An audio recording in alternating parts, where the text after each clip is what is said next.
Bom, pessoal, então essa é a aula número 2. O assunto dessa aula número 2 é introduzir a vocês o conceito da energia potencial gravitacional. Então, eu vou começar lembrando vocês, isso é uma revisão lá de Física 1, sobre forças conservativas e conservação de energia. Do que se trata a conservação de energia? Física 1. Quando uma massa m está sujeita a uma força F, a aceleração da partícula é dada por essa expressão que está aqui, que é a segunda lei de Newton, né?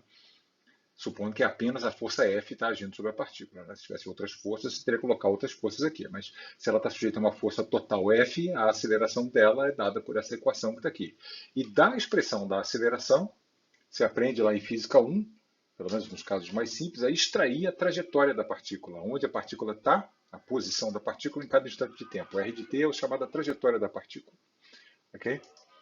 Quando a força F que está agindo sobre a partícula é dita conservativa, o que acontece é que essa quantidade que está aqui, que é a energia cinética da partícula, em qualquer instante de tempo, mais a energia potencial da partícula, da força F, desculpe, calculada na posição atual da partícula m, essa coisa aqui, isso aqui varia com o tempo, isso aqui varia com o tempo, porque a velocidade da partícula muda, a posição da partícula muda, mas essa soma nunca muda. Isso aqui permanece constante. Isso é conservação da energia. Essa função U aqui, ela se chama energia potencial da força conservativa F. Só forças conservativas têm energia potencial. Okay? Isso é a conservação da energia. Isso é visto lá em Física 1. O que é a energia potencial, então, de uma força conservativa? É a função U de R, quer dizer, é uma função da posição, cada posição do espaço, cada ponto do espaço tem um valor, que exprime o trabalho realizado pela força conservativa entre dois pontos. Como assim? O trabalho realizado pela força conservativa entre dois pontos. Talvez você não lembre mais o conceito de trabalho. Então, deixa eu lembrar você. Quando uma partícula, imagina que esse ponto P aqui é uma partícula, né? Ela se desloca de A para B sob a ação de uma força. E percebe que a força aqui varia ao longo da trajetória. Essa força amarela aqui que age sobre a partícula. E aí a trajetória da partícula que ela seguiu foi essa trajetória azul que está aqui. Esses vetorezinhos vermelhos aqui são os vetorezinhos de deslocamentos. A partícula estava aqui, depois veio parar aqui. Depois daqui ela veio para cá, depois daqui ela veio para cá, e o deslocamento, o vetor de deslocamento da partícula entre dois instantes subsequentes. E aqui está representado em 4 instantes particulares aqui a magnitude da força F, só para passar a ideia de que a força F está agindo em todos os pontos aqui, a força F existe. Tá? Só que ela está tendo a possibilidade de estar variando. Muito bem. Você define o trabalho que essa força F variável executa nesse deslocamento de A para B como sendo essa integral horrorosa aqui.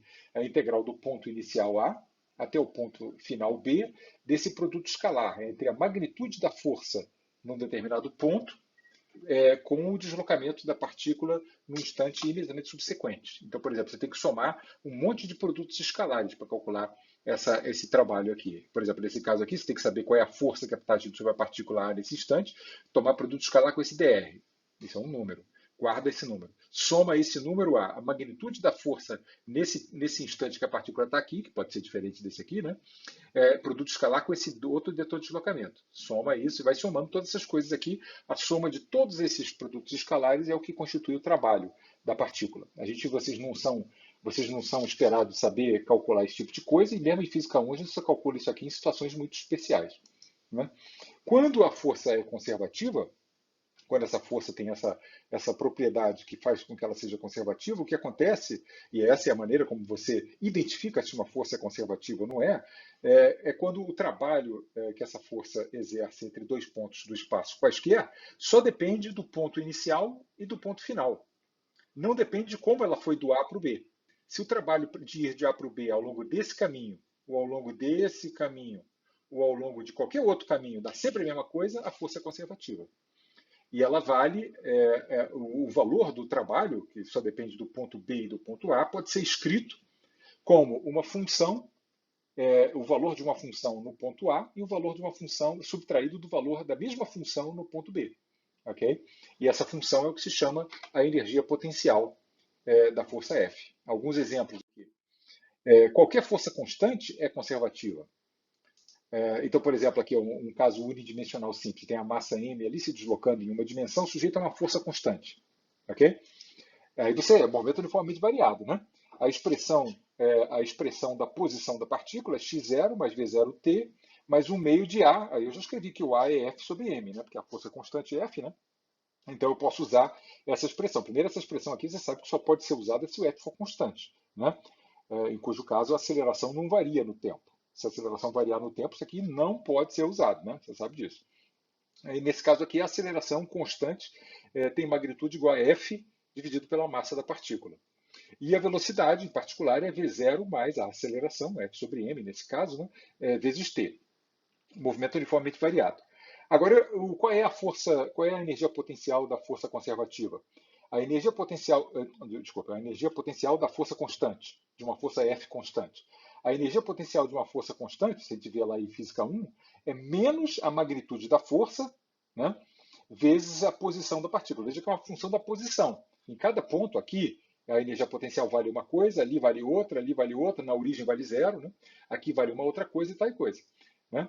Essa é a energia potencial da força constante. E o teorema se a única força que está agindo sobre a partícula é essa força constante, segue que a lei de conservação da energia diz que a energia cinética da partícula, 1 meio de mv2, né, mais a energia potencial da força conservativa, a força constante é conservativa, a energia potencial dela é essa, então isso aqui é menos F vezes a energia potencial da força F calculada na posição da partícula T, essa combinação aqui permanece constante.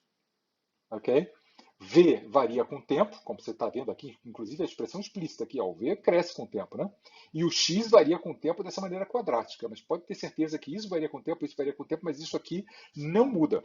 Né? E eu peço que vocês ali em casa substituam as expressões de V de T, pega esse V de T e bota aqui dentro. Calcula o meio de M, essa coisa aqui ao quadrado. E calcula também menos F vezes essa expressão toda aqui ao quadrado. Você vai ver que os tempos todos se cancelam e essa coisa aí é uma constante. Essa é a manifestação da conservação da energia total. No caso em questão aqui, a força conservativa é uma força constante. A energia potencial, nesse caso aí, isso aqui é física 1, né?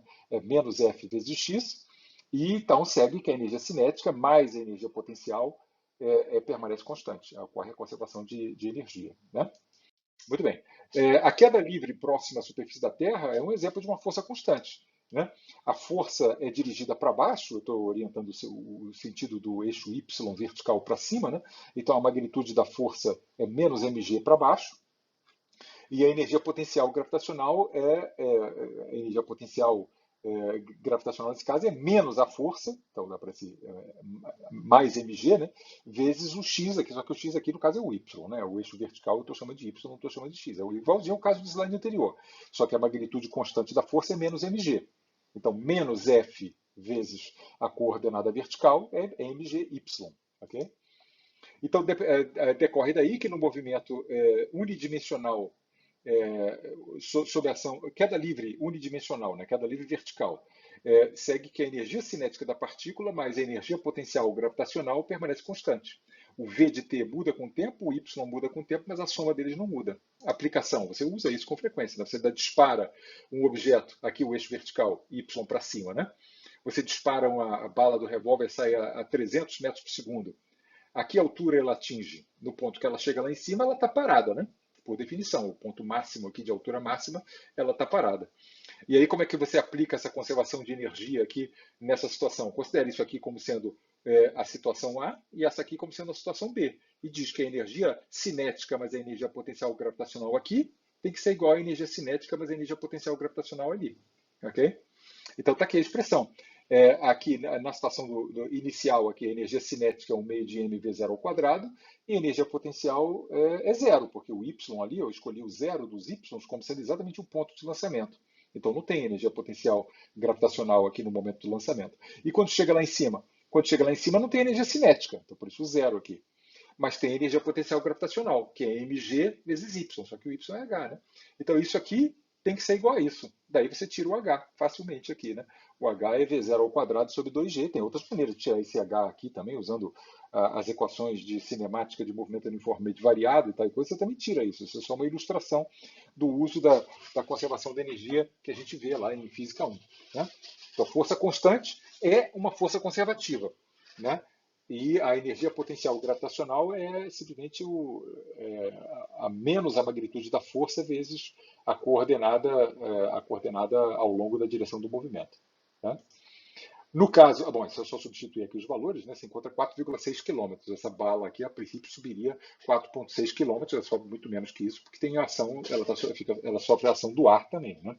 Nesse caso aí, eu estou supondo que, ao usar a conservação de energia, eu estou supondo que a única força que está agindo sobre a partícula é a força gravitacional. Né? Se tiver o ar também, aí isso aqui não é constante, isso aqui não vale. Né? Isso aqui não vale.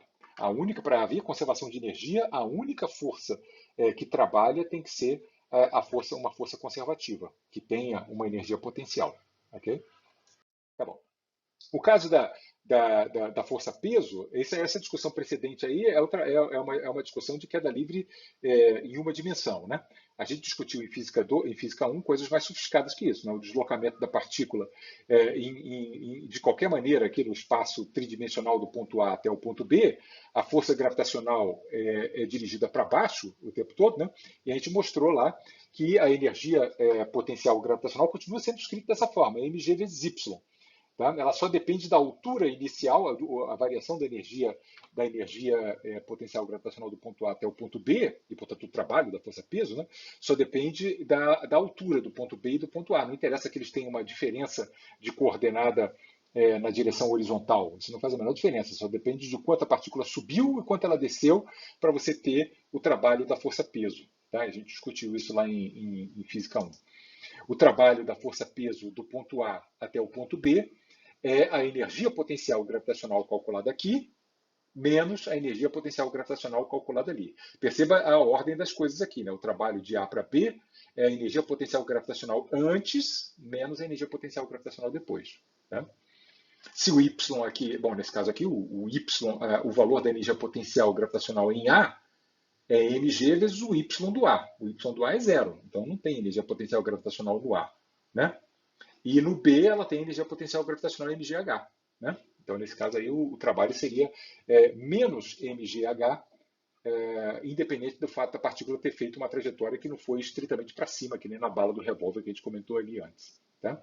Bom, isso é só lembrando aí, então a história do que é energia potencial gravitacional, do que é energia potencial e a conservação de energia que acontece. A força gravitacional de Newton, que a gente discutiu na aula precedente, ela é conservativa. Tá? Existe uma energia potencial que exprime o trabalho daquela força. Né? Apesar dela não ser simplesmente mgzinho, né? Ela é bem mais complicada do que mgzinho. Ela tem aquela variação com a distância, né? Que o mgzinho não tem. Mas ela ainda assim ela é conservativa. Eu vou escrever aqui, eu não vou demonstrar isso, eu vou simplesmente usar que a forma da energia potencial gravitacional associada a dois objetos que se atraem mutuamente, M1 e M2, quando eles estão separados pela distância d, a energia potencial gravitacional é menos, tem um sinal menos aqui mesmo, né? Gzão M1, M2 sobre D. Veja que isso aqui é D, não confunda energia potencial gravitacional com força gravitacional. Isso aqui não é um vetor, isso aqui é um número com dimensão de Joule, com dimensão de energia. Tá? Então, se você me fornece a separação entre as duas partículas, eu imediatamente consigo calcular a energia potencial da atração gravitacional mútua entre elas, tá? Dada simplesmente por essa grandeza que é negativa mesmo. Tá? É negativa por uma questão de convenção, aqui para fazer com que a energia potencial gravitacional, quando os dois objetos estão infinitamente separados, fosse zero. Tá? Você poderia fazer com que ela fosse positiva, mas aí o que ia acontecer é que quando elas fossem infinitamente separadas, a energia potencial não seria zero, simplesmente por isso. Tá? Então, essa é a razão da escolha, tem um menos aqui. Isso aqui é um número com dimensão de energia, com dimensão de Joule. Tá? E a conservação de energia fica assim escrita. A energia, esse objeto atraído por esse aqui pode fazer todo um movimento estranhíssimo, né? Que nem o Sol e a Terra. Né? A Terra pode ficar orbitando em torno do Sol, a Terra e a Lua. Né? A Terra e a Lua ficam uma dançando em volta da outra e coisa e tal. Mas se só existe essa força de atração mútua, a conservação de energia fica assim escrita: a energia cinética de uma partícula, mas a energia cinética da outra partícula variam, aqui, por isso que está aqui o tempo, ela não permanece constante, ela varia, mais a energia potencial gravitacional da atração mútua. Isso aqui, todas essas coisas mudam no tempo. O V1 muda no tempo, o V2 muda no tempo, a distância entre elas pode mudar no tempo, mas essa soma nunca vai mudar no tempo. Essa é a expressão da conservação da energia. Tá? A energia cinética da partícula 1 mais a energia cinética da partícula 2 mais a energia potencial gravitacional mútua das duas permanece constante. Isso aqui só funciona, só é verdade, isso que está escrito aqui, caso a única força que as duas partículas estejam experimentando seja uma devido à outra. Tá? Então, se tiver por exemplo, se isso aqui fosse a Terra e a Lua e tiver o Sol aqui, se você levar em conta o Sol, aí isso aqui não é verdade. Tá? Essa coisa aqui não é verdade. Você tem que levar em conta também a atração da Terra pelo Sol e da Lua pelo Sol. Tá? Estou imaginando que esses dois objetos estão isolados lá no espaço sideral, né? E um só sente a força gravitacional do outro. Aí, nesse caso, a conservação da energia se exprime dessa forma. No caso, é isso que eu comentava, né? No caso do movimento ser devido apenas à mútua atração gravitacional. Né? E quando tem um caso especial que leva você, que é quando uma das massas é muito maior do que a outra, acontece uma simplificação. Né? Tipo assim, isso aqui é uma maçã, isso aqui é a Terra. Né? Então a massa da Terra é infinitamente maior do que a massa da maçã. Né? E aí, nesse caso, a conservação da energia fica assim escrita: 1/2 de m da energia cinética do objeto mais leve, o mzinho aqui é o mais leve, tá? O mzão é o mais pesado. E a energia potencial dos dois objetos. Aí você fala, porra, mas cadê a energia cinética do objeto mais pesado? Por que você não colocou aqui? Você não colocou aqui pelo seguinte motivo, porque a energia cinética do objeto mais pesado, quando ele só está sujeito à atração gravitacional de um objeto muito mais leve, permanece sempre constante. Né? Apesar da força que a maçã sente pela Terra e que a Terra sente pela maçã ser a mesma, né? O que acontece é que a massa inercial da Terra ser tão grande, ela praticamente não responde, ela não ganha, a velocidade dela não se altera. Né, da Terra, que eu quero dizer, não se altera por conta dessa força ridícula, mas a velocidade da maçã se altera significativamente, entende? É isso que leva você a ignorar a energia cinética da Terra. Não é porque ela não exista, é porque ela simplesmente não varia, entende? Então, a única coisa que varia apreciavelmente é a energia cinética do objeto mais leve e a distância entre o objeto mais leve e o objeto mais pesado, né? Isso varia porque ela vai se, nesse caso aqui, né? Sei lá, não sei se ela está fazendo uma órbita assim ou se ela está caindo em direção ao chão, né? Mas o D pode variar, né? Mas a energia cinética da Terra, no caso aqui do objeto mais massivo, verde ali, isso eu tenho certeza que ela vai permanecer sempre constante, né? Então, se ela é uma constante, não precisa levar em conta, né? Eu só levo em conta as coisas que variam, né? Para dizer que a soma das coisas que variam permanece constante. Né? A energia cinética do objeto mais leve, a energia potencial gravitacional mútua, e isso permanece constante porque a energia cinética do objeto mais pesado é sempre praticamente constante. Esse tipo de situação você aplica quando há uma vasta diferença de massas entre os dois objetos. Quando não, aí você leva em conta a energia cinética dos dois. Tá? Um exemplo aqui. Então, olha só, uma situação onde você tem um objeto que é um foguete, está se movendo radialmente para fora da Terra, então é um foguete e a Terra. Então, obviamente, a massa do foguete é muito menor do que a da Terra. A gente vai usar a conservação de energia no sentido do último slide aí. O foguete tem uma velocidade de 3,7 km por segundo quando o seu motor é desligado. E ele já está a 200 km acima da superfície da Terra. Lembra que a atmosfera tem 800 km, né? O bicho já está 200 acima da superfície. Aí desligou o motor. Ele está com 3,7 km por segundo. Aí ele está sujeito a que força? Ele está só sujeito à atração da Terra por ele. Né? A única força que está agindo sobre o foguete é a atração dele pela atração gravitacional que a Terra exerce sobre ele. Né? Supondo desprezível a força de arrasto do ar, é exatamente isso que eu acabei de dizer, né? Suponha que a única força que está agindo sobre o foguete é a atração gravitacional da Terra, determine a energia cinética do foguete quando ele está a 1.000 km acima da superfície da Terra. Vamos responder primeiro essa pergunta A que está aqui. Eu vou usar a conservação de energia no sentido onde, reconhecendo que a velocidade da Terra simplesmente não é alterada de maneira nenhuma pela força que o foguete faz nela. Então eu esqueço, na conservação da energia, eu não incluo a energia cinética da Terra. A energia cinética do foguete, mais a energia potencial gravitacional mútua da Terra, MT, e foguete, Mzinho, né? Isso aqui é a situação a 200 km, né? Então, olha só o que eu escrevi. A energia cinética, o V0 aqui, esse 3,7 km por segundo aqui, né? A energia cinética do foguete, um meio de mzinho, 3,7 km por segundo ao quadrado. E a energia potencial gravitacional do sistema Terra-foguete nessa situação é dada por essa expressão, onde a distância do centro da Terra até o foguete é o raio da Terra mais 200 km. Aqui eu não posso ignorar o 200 km frente ao raio da Terra, porque ele não é desprezível. Esse aqui é 6.400, né? 200 não é tão menor que o raio da Terra aqui, né? Então eu levo ele em conta ali. Esse aqui é a energia total no momento que ele desligou o foguete. 100 km acima da superfície, eu desculpe, 1.000 km acima da superfície, o foguete tem uma outra energia cinética, que é o que eu quero saber, mas a energia potencial gravitacional eu sei escrever. É menos Gzão, massa da Terra, massa do foguete, e agora ele está a uma distância do centro da Terra, que é igual ao raio da Terra mais 1.000. Entende? Então, eu tenho todas essas informações aqui, só aí eu consigo descobrir quem é a energia cinética do foguete. É assim que você resolve a parte A. E a parte B, qual é a altura máxima que o foguete alcança acima da superfície? Essa aqui é a energia total no momento do lançamento, e eu igualo essa energia total à situação, ao ponto onde o foguete para. Em algum momento lá em cima, o foguete vai parar. Ele vai ter energia cinética zero e ele vai estar a uma distância h da superfície da Terra. Então a distância dele ao centro é h mais rt. Entende? Aí dessa equação aqui eu descubro, eu sei tudo aqui, né? Sei o V0, sei a massa do foguete, sei todas essas coisas aí, eu consigo descobrir a que altura o foguete sobe, ao instante onde ele para, que está ali. Tá bom? Conservação de energia. No caso aqui, o foguete é muito mais leve do que a Terra. Eu uso a conservação de energia dessa maneira. Agora, uma situação onde os dois objetos que se atraem têm massas parecidas, no caso aqui, inclusive iguais. Né? Você tem duas estrelas de nêutrons que estão separadas por uma distância de 10 a 10 metros. Tá? Isso é uma distância incrivelmente grande. Né? Cada uma delas possui uma massa de 10 a 30 quilogramas. Lembra que a massa da Terra é 10 a 24 quilogramas. Né? Esses bichos aí são massivos para burro. Né? É 1 milhão de vezes mais massivo do que a Terra. 10 a 30 quilogramas. E o raio dessas estrelas é 10 a 5 metros. 10 a 5 metros é 100 quilômetros. Tá? Percebeu que bizarro que é essa estrela de nêutron? Né? Ela é 1 milhão de vezes mais massiva do que a Terra. A Terra tem 10 a 24 quilogramas, ela tem 10 a 30. Isso é 10 a 6 a mais, né? 1 milhão de vezes mais pesado do que a Terra. No entanto, o raio dela é 100 quilômetros, da Terra é 6.400 quilômetros. A Terra é muito maior do que esse bicho aí. Aí você aprecia a densidade dessa estrela de nêutrons. Tá? Ela é praticamente como se fosse um núcleo atômico, esse bicho aí.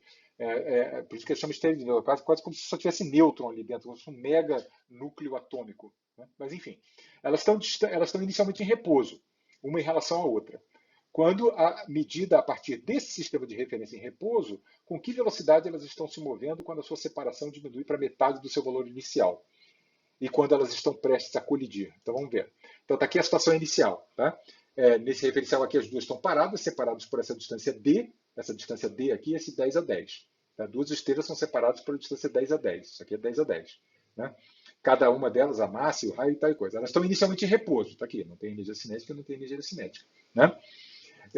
Quando a distância entre elas for d sobre 2, elas vão estar se movendo uma em direção à outra. E eu quero saber quem é essa velocidade. É isso que eu estou perguntando. Né?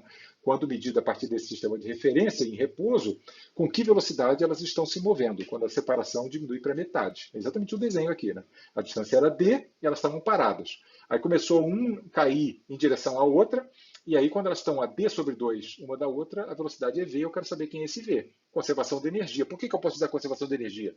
Porque eu estou supondo que a única força que está afetando o movimento desses objetos é a atração gravitacional mútua, certo? Então segue daí que eu posso usar que a energia cinética de uma estrela de nêutrons mais a energia cinética da outra estrela de nêutrons mais a energia potencial gravitacional mútua permanece constante, tá? Essa soma dessas três coisas aqui nessa situação e nessa tem que ser igual. Okay? Isso é conservação de energia. Tá? Nessa situação inicial que está aqui, você tem que ela não tem energia cinética, isso não tem energia cinética, não tem energia cinética, mas tem energia potencial gravitacional, que é menos Gzão, a massa vezes a massa, né, as duas massas são iguais, né, dividido por Dzão. Isso aqui é a energia total nessa situação aqui. E tem que ser a energia total nessa situação também. Só que nessa situação, a energia cinética é um meio de MV2 aqui, mais um meio de MV2, por isso que aparece MV2 ao quadrado. Né? São duas energias cinéticas idênticas. E a energia potencial gravitacional agora não é mais D aqui, é D sobre 2. Né? E aí você igualando, você sabe tudo aqui nessa expressão, né? Você sabe a massa, você sabe a distância D aqui, aquele 10 a 10, né? Aí você encontra qual é a velocidade dos dois bichos aqui. A velocidade dos dois bichos é raiz quadrada de G vezes a massa de um deles dividido por D. Você faz a continha aqui, daí você dá essa velocidade aqui, 8,2 vezes 10 a 4 metros por segundo. Tá? Quando a distância é D sobre 2, uma está voando na cara da outra com praticamente 10 a 5 metros por segundo ao quadrado. Né? 10 a 5 metros por segundo ao quadrado é 100 quilômetros a cada segundo. Essa é a velocidade com que está indo um na cara do outro. Né? E quando elas estão prestes a colidir, o cálculo é idêntico, só que a distância entre elas aqui é o diâmetro. Né? A distância entre os centros, que eu quero dizer, né? A distância entre os centros é duas vezes o raio delas, que é dado ali, o raio de 10 a 5. Né? Você pode fazer a conta facilmente também. Tá? Ok. Agora, um conceito bacana aqui, que é o conceito de velocidade de escape. Lembra do problema do foguete lá? Então, a gente viu que o foguete decolou, né? Quando ele estava 200 quilômetros acima da superfície da Terra, ele desligou o foguete, desligou o motor, né? E aí ele subiu até um ponto lá que a gente conseguiu calcular qual foi aonde ele atingiu. Aí a pergunta é a seguinte: será que se o foguete estivesse se movendo incrivelmente rápido, será que seria possível ele nunca chegar a parar? Ele ficar se afastando indefinidamente da Terra? Será que é possível acontecer isso? Sim, é possível acontecer isso. Considere aqui o problema aqui. Imagina um canhão aqui, em vez de um foguete, imagina um canhão, que foi disparado verticalmente, perpendicularmente em relação à superfície da Terra, com a velocidade que eu vou chamar de velocidade de escape. Quanto é essa velocidade de escape? Ora, o que determina essa velocidade? Ora, ela é a velocidade tal que o ponto aonde o objeto vai acabar, a velocidade dele vai diminuindo. Isso acontece independente da velocidade com que ele sai, ele está sendo o tempo todo atraído para baixo. Né? Então, a magnitude da velocidade tem uma aceleração contrária à velocidade. Então, a velocidade vai diminuir. Né? Mas o ponto que determina o que é a velocidade de escape é a velocidade tal que a diminuição da velocidade acontece sim, mas ele só para, não aqui nesse ponto, não ali nesse ponto, ele só para lá no infinito, a uma distância infinita da Terra, ok? Do centro da Terra. É isso que determina a velocidade de escape. Como é que eu consigo calcular quanto é essa velocidade? Com que velocidade você tem que disparar a bala do canhão para que ele nunca volte? A resposta a esse problema é essa aqui que está aqui. Né? Como a bala do canhão só está sujeita à atração gravitacional da Terra, e como a massa da Terra, a energia cinética da Terra nesse problema pode ser esquecida, né? Por conta do fato de que a massa da bala do canhão é muito menor do que a massa da Terra, então a conservação da energia se escreve assim: a energia cinética da bala do canhão mais a energia potencial gravitacional do objeto tem que permanecer constante. Mas por que é igual a zero? O que eu escrevi aqui? Eu escrevi que isso aqui é igual a zero pelo seguinte: nessa situação inicial que está aqui, a energia cinética do objeto é essa que está aqui, o meio da massa da bala do canhão vezes a desconhecida velocidade de escape ao quadrado. E a energia potencial gravitacional dele, ele está na superfície da Terra, né? A energia potencial gravitacional dele é isso aqui. Né? Gzão, a massa da Terra, a massa da bala do canhão, dividido pelo raio da Terra. E por que eu igualei a zero? Eu igualei a zero porque eu estou supondo que essa velocidade aqui é tal que ele vai parar sim, vai ter energia cinética sim, mas num ponto que vai estar infinitamente distante do centro da Terra. Então, se ele vai estar infinitamente distante do centro da Terra, qual é a energia potencial gravitacional? É zero. Né? Menos Gzão MT Mzinho dividido por infinito. Né? Quando ele parar, a energia potencial gravitacional dele é zero. E quando ele parar, a energia cinética dele é zero. Então, isso aqui ser igual a zero é o que determina quem é a velocidade de escape. É a menor velocidade que faz com que ele nunca volte. Ele pode ter uma velocidade maior do que essa? É claro que pode, mas aí o que vai acontecer? O que vai acontecer é que ele vai chegar no infinito não parado, ele vai continuar se movendo com uma velocidade infinita lá no infinito. Ele vai ter uma velocidade assintótica, uma velocidade que não vai ser zero. Né? Então a velocidade de escape é calculada dessa forma que está aqui. Essa é a expressão, daquela expressão ali, que a velocidade de escape do objeto da superfície da Terra é duas vezes a constante gravitacional vezes a massa da Terra dividido pelo raio da Terra. E essa mesma análise que a gente fez na superfície da Terra pode ser feita na superfície da Lua, na superfície do Sol, na superfície de qualquer objeto. né? Basta você colocar a massa do objeto, do planeta, né? do astro, né? Melhor dizendo, e o raio do astro aqui, né? Do objeto planetário, e você calcula qual é a velocidade que uma coisa tem que ter na superfície desse planeta ou dessa estrela para conseguir escapar e nunca voltar. Ok?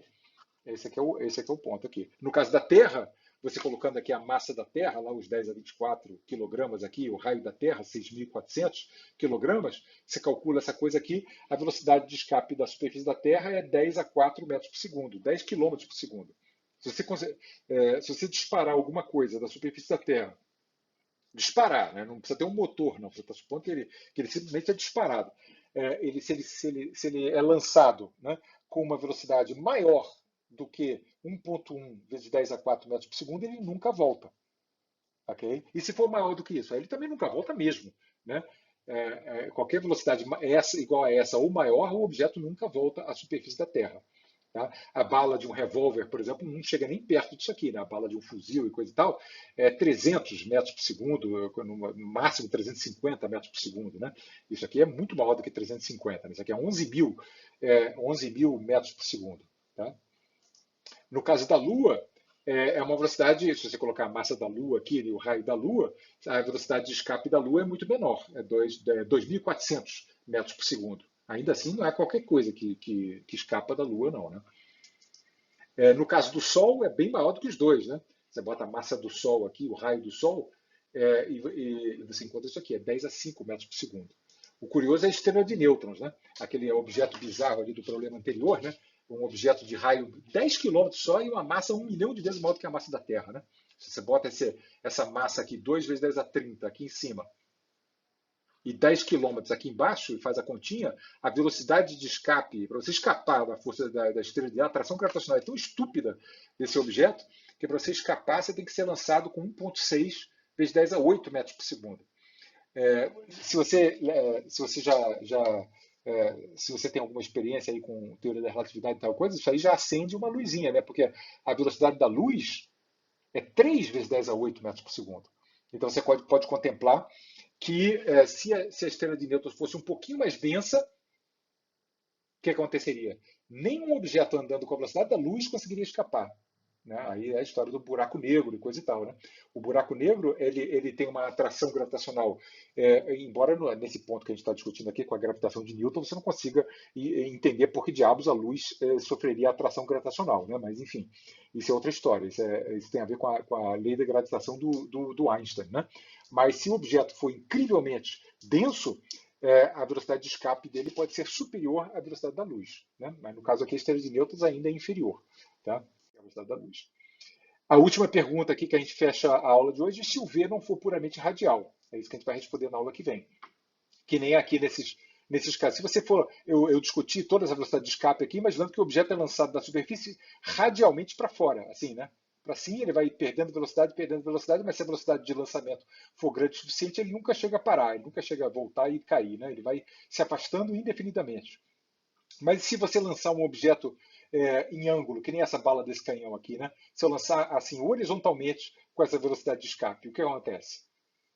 Será que ele vai entrar em órbita? Será que não vai entrar em órbita? Então é isso que a gente vai discutir na aula que vem.